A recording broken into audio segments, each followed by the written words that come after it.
વસુદેવસુતમ દેવમ કંસચાણૂરમર્દનમ દેવકી પરમાનંદમ કૃષ્ણમ વંદે જગદગુરુમ. પુરુષોત્તમ માસની કથામાં આજે બીજો દિવસ અને બીજા દિવસની કથા છે સોનાના લાડુની. સુંદર મજાની કથા છે. હું એ કથા સંભળાવીશ. આપ સૌ ભક્તિ અને ભાવથી કથા સાંભળજો અને ભગવાનનો મહિમા કેવો છે એના મહિમાને તમે સ્વયં જોજો. આ જે કથા છે એ ભાઈ બહેનની કથા છે. આ કથાની અંદર એવું છે કે એની અંદર આ સમાજની સંવાદિતતા બતાવી છે કે પરમ કૃપાળુ પરમાત્મા ધન સંપત્તિ વૈભવ આ બધું અનેક મનુષ્યને આપતા હોય છે, પરંતુ ઘણા મનુષ્ય એ ધન સંપત્તિ વૈભવ પોતાના માટે જ ખર્ચ કરતા હોય છે અને સાથે એ ભૂલી જાય છે કે મારા ભાઈ બહેન પ્રત્યેનું મારું કર્તવ્ય શું હોય. મારી બહેન હોય તો મારે એને કઈ રીતે સાચવવી જોઈએ, મારો ભાઈ હોય તો એને મારે કઈ રીતે સાચવવો જોઈએ, મારે એની સાથે કઈ રીતે વાણીથી રહેવું જોઈએ, વર્તનથી રહેવું જોઈએ, વિવેકથી રહેવું જોઈએ. આ બધો અનુભવ થતો નથી અને એના કારણે ઘણી બધી જીવનમાં મુશ્કેલીઓ પ્રાપ્ત થતી હોય છે. અને આ મુશ્કેલીઓમાંથી ભગવાન શ્રી હરિ નારાયણનું જ્યારે શરણું લો તો ત્યારે એ મુશ્કેલીમાંથી કઈ રીતે નીકળી શકાય અને જો આવા વ્યવહારો બગડેલા હોય તો પણ કઈ રીતે સુધરી જતા હોય છે, એવી સુંદર મજાની કથા છે. આ એક સુંદર મજાનું નગર હતું. નગરની અંદર એક ભાઈ બહેન રહેતા. જે બહેન હતા એ બહેનને ભગવાનની કૃપા અને કૃપાથી એવું હતું કે એમને 6 થી 7 સંતાનો હતા અને 7 સંતાનો ધીમે ધીમે મોટા થતા હતા. પરંતુ જે બ્રાહ્મણ હતા એ બ્રાહ્મણ દેવ ખૂબ ગરીબ હતા. આ બ્રાહ્મણ પરિવાર હતો. બ્રાહ્મણ પરિવારની કથા છે. એક નગર હતું. નગરની અંદર બ્રાહ્મણ દેવ રહેતા હતા અને બ્રાહ્મણ દેવ આર્થિક રીતે થોડા જે હતા નિર્બળ હતા, પરંતુ ધ્યાન, ઉપાસના, આરાધના આ બધાની અંદર ખૂબ પ્રવીણ. એટલે એમને એવો ધન સંચયનો કોઈ પણ પ્રકારનો માર્ગ અપનાવેલો નહીં. ભગવાનનું નામ લેવાનું, હરિસ્મરણ કરવાનું અને પોતાના પરિવારને સારા સંસ્કારો આપવાના, આ જ એમને જીવનમાં કાર્ય કર્યું. અને એવા સમયની અંદર આ જે એમના ધર્મપત્ની હતા પણ પતિપરાયણ હતા. પતિની આજ્ઞામાં રહેતા અને પતિનું કહ્યું જે હતું એ જ કરતા. થોડો સમય પસાર થયો એટલે પુરુષોત્તમ માસ આવે છે.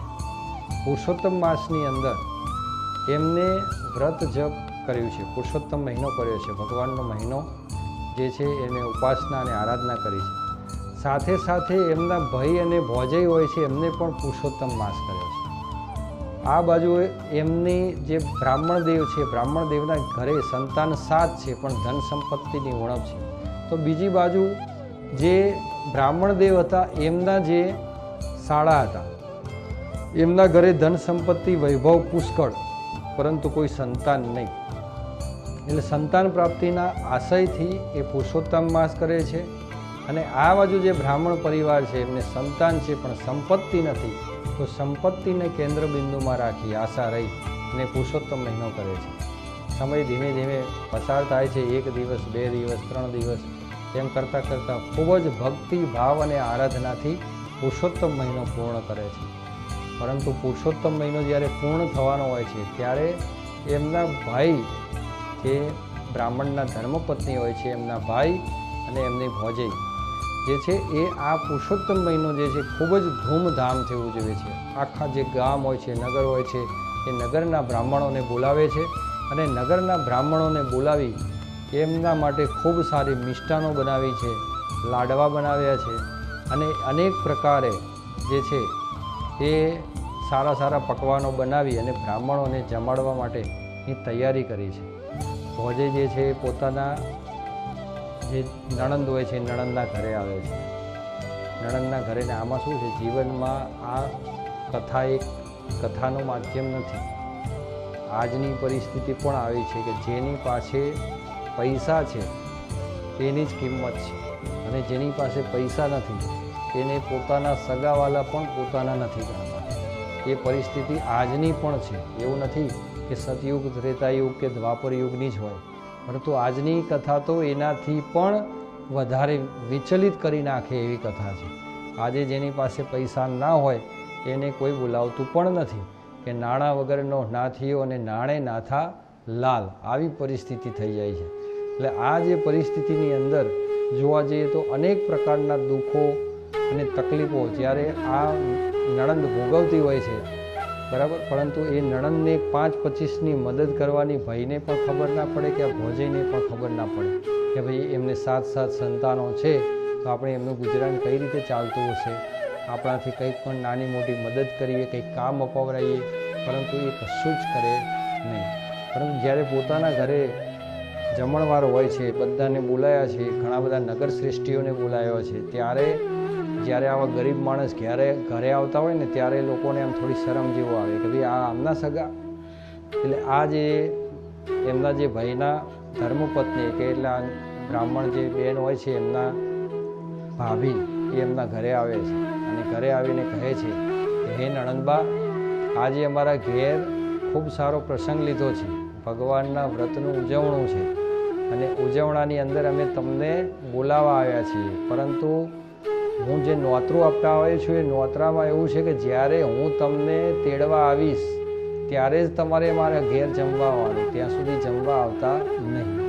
અને આવી રીતે કહી અને નણંદ તો જતા રહ્યા છે. અને આ પાછું પ્રેમથી બોલે તો સારું, પરંતુ તોડછડાઈ ભર્યા વર્તનથી આખી વાત કરે છે.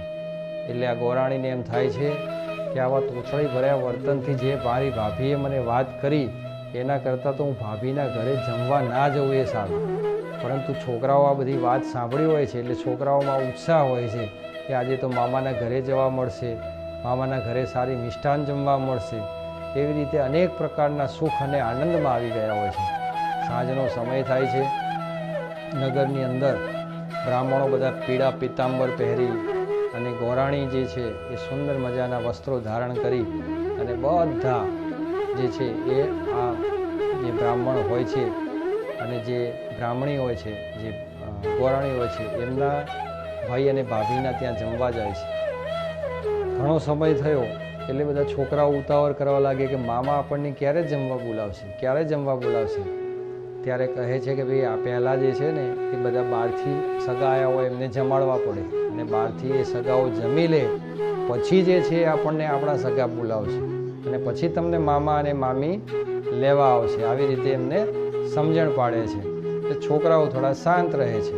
પરંતુ સમય તો ઘણો બધો વીતી ગયો અને ઘણો બધો સમય વીતી જવા છતાં પણ ના આવ્યા તો છોકરાઓ તો બિચારા ભૂખના માર્યા, ઘણું બધું મોડું થઈ ગયું હોય છે એટલે સૂઈ જાય છે. અને આ બાજુ આ બધા સગાવાલાને સાચવવામાં એટલા બધા વ્યસ્ત થઈ જાય છે કે ભાઈ અને ભાભી કે એમને ખબર રહેતી નથી. સમય ઘણો બધો મોડો થઈ ગયો અને છોકરાઓ સૂઈ ગયા છે.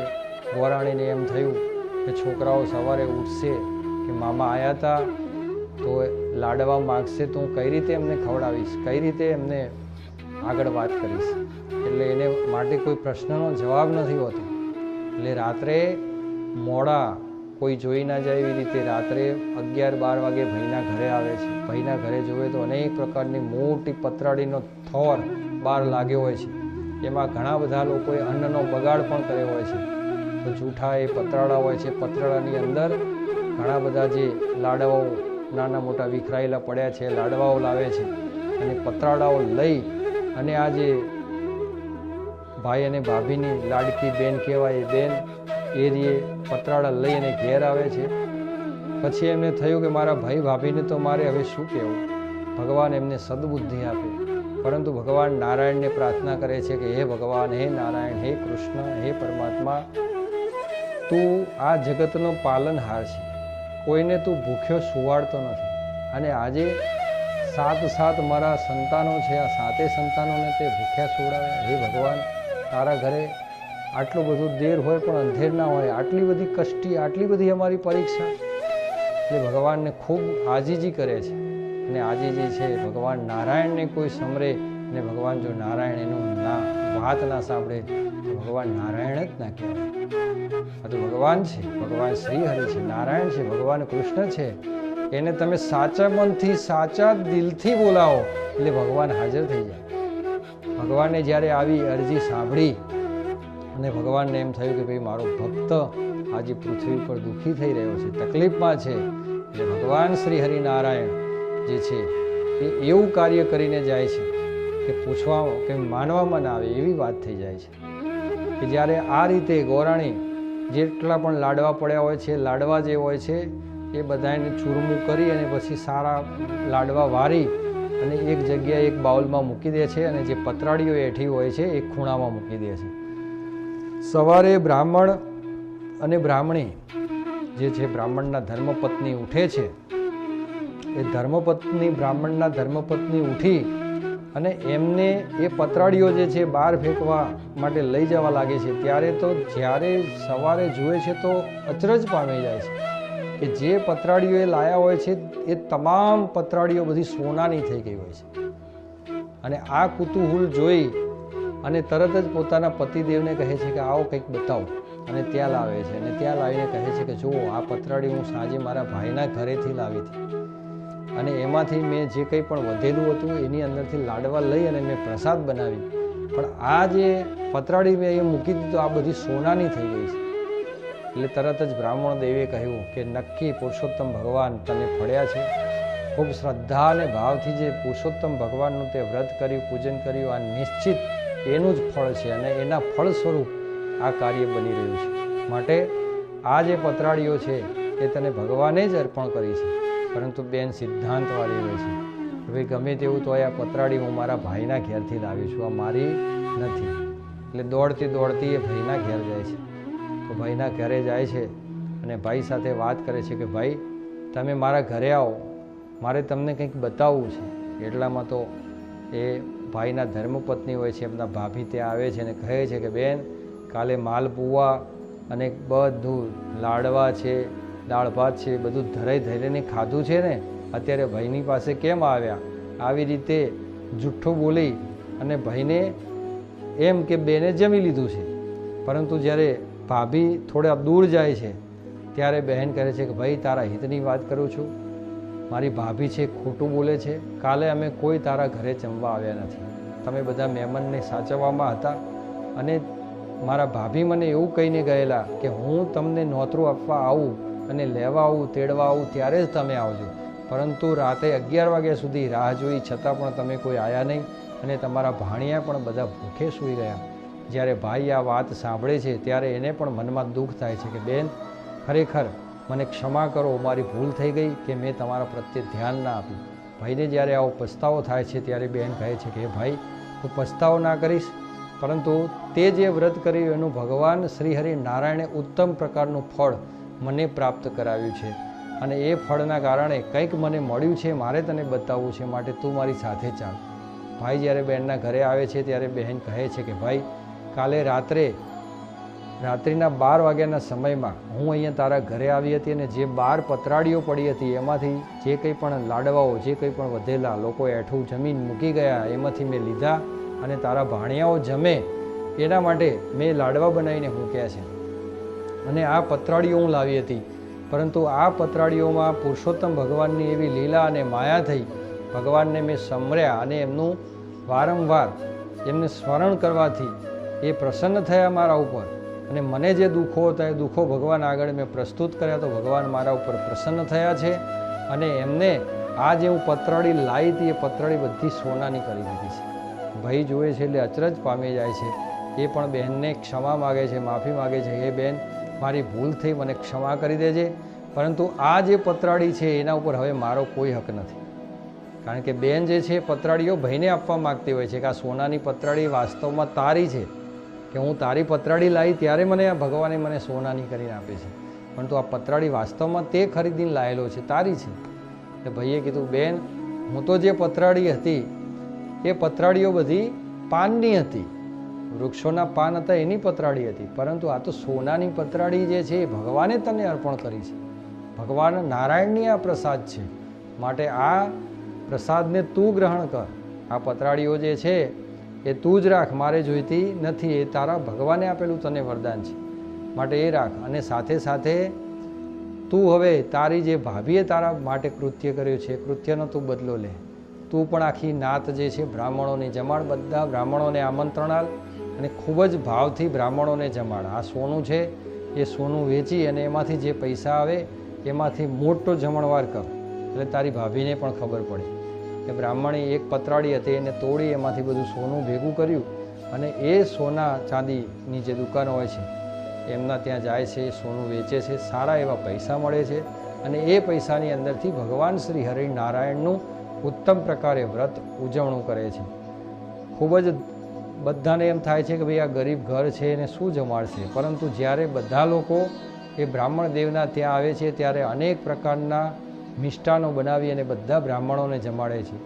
ખૂબ જ સારા વૈભવ સાથે તૈયાર થઈ અને જે ગોરાણી હોય છે એ પોતાના ભાઈ અને ભાભીને તેડવા માટે આવે છે. ભાભીને કહે છે કે ભાભી, તમે જે મારા પ્રત્યે કૃત્ય કર્યું એનાથી સહેજ પણ ક્ષોભ ના કરશો, તમે મારા ઘરે આવો અને શાંતિથી નિરાંતેથી જમો.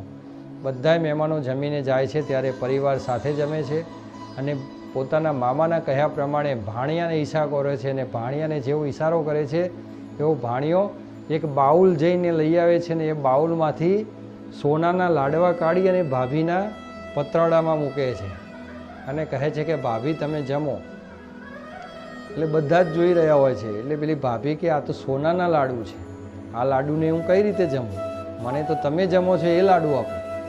ત્યારે એ જે ભાભી હોય છે એ ભાભીને એટલે કે એમને એમનો ભાઈ જે હોય છે, જે બેનનો ગોરાણીનો ભાઈ હોય છે, એમના ધર્મી પત્નીને કહે છે કે જેમાં સોનાના લાડવા ખવાય નહીં એવી રીતે કોઈ પણ પ્રસંગ હોય છે એ સગા વહાલા વગર ઉજવાય નહીં. કોઈ પણ પ્રસંગ સગા વહાલાને સાથે ના લઈએ તો એ દીપી ના ઉઠે, સારો ના લાગે. જે તે કૃત્ય કર્યું હતું એ ખૂબ જ ખોટું કર્યું હતું. માટે અત્યારે ને અત્યારે તું નણંદબાની માફી માંગ. અને જે પોતાનો ભાઈ હોય છે બેન પાસે નણંદબાની માફી મગાવે છે. નણંદ ભાભીને માફી માગતા જોઈ નણંદ પણ હરખાય છે અને કહે છે કે નણંદબા કહે છે કે હે ભાભી, તમારે માફી માગવાની કોઈ જરૂર નથી. આ તો ભગવાનની નારાયણની કૃપા થઈ એટલે આ દિવસો બદલાયા છે અને દિવસો બદલાય એટલે હવે એમાં માફી માગવાની કોઈ જરૂર નથી. આમ આવી રીતે આ જે ગોરાણી હતા એમના મનોરથ પૂર્ણ થયા, ધન સંપત્તિ વૈભવ સારું મળ્યું અને પરિવાર સાથે જે કોઈ પણ પ્રકારનો રાગ નહોતો એ રાગ પણ થયો અને અનેક પ્રકારના સુખ પ્રાપ્ત થયા. આ રીતે પુરુષોત્તમ માસ કરવાથી કોઈ પણ વ્યક્તિને ધન સંપત્તિ અને વૈભવની કમી હોય તો ક્યાંથી આવી જશે એ ખબર નથી, પરંતુ ભગવાન તમારો આશય પૂર્ણ કરી દેશે અને તમારી મનોકામના પૂર્ણ કરશે. માટે આ કથા જે ધ્યાનથી શ્રદ્ધાપૂર્વક સાંભળે છે અને ભગવાન શ્રી હરિનારાયણના ઓમ નમો ભગવતે વાસુદેવાય આ મંત્રના મંત્ર જાપ કરે છે એની ભગવાન શ્રી હરિનારાયણ મનોકામના પૂર્ણ કરે છે. શ્રી કૃષ્ણ કનૈયા લાલ કી જય.